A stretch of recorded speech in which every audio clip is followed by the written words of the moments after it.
So what is grounding? You may have heard of centering or mindfulness, the idea of bringing yourself into the present moment.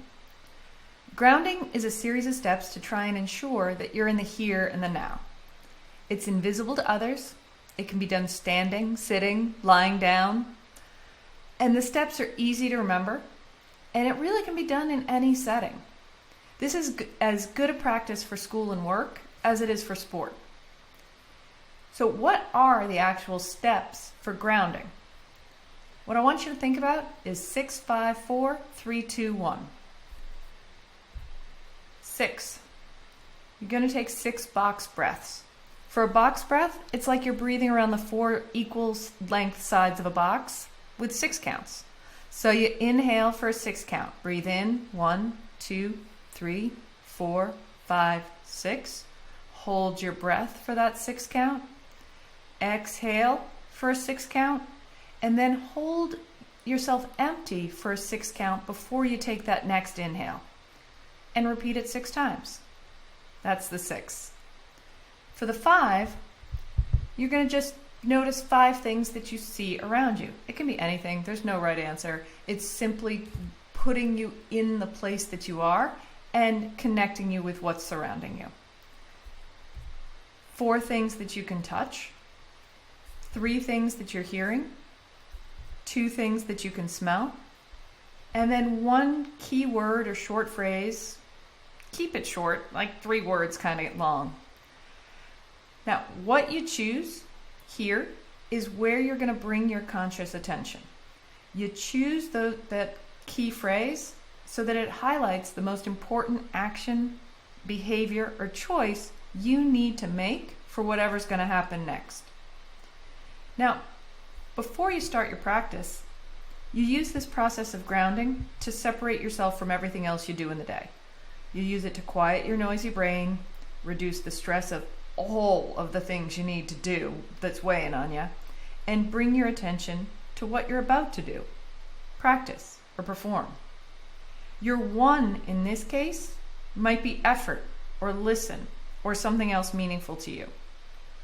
Or it might be something about the action you're about to take. Now, during practice, you can always use this before a very challenging set or before you work on drills and skills.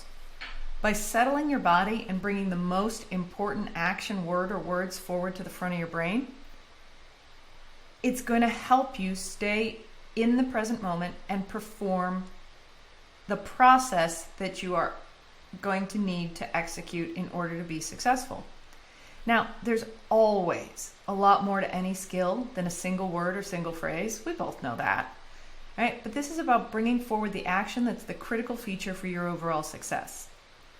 Now, when you review what you do, you'll go over all of it, but for this, it's the thing that makes the skill work. So, for example, if you're about to work on cornering, your 1 could be vision, since quality cornering at speeds demands you see your line in and through the corner. Okay. Using a grounding process or grounding practice before racing, well, that's a little bit different. That's about herding all the butterflies in your belly and showing them where to look. Now remember, this process of 6, 5, 4, 3, 2, 1 is invisible to others, so it can be done on a start line, before a start line, and it can be repeated as you choose. At that point, you want your 1 word or phrase to be about action. It's not about repeating your race plan word for word with a whole jumble of things. You got to own your plan before you're racing. On the start line, it's about what to do in order to do what you want. So, for example, if you're waiting to start at a bike race, your 1 might be pedal hard. Okay.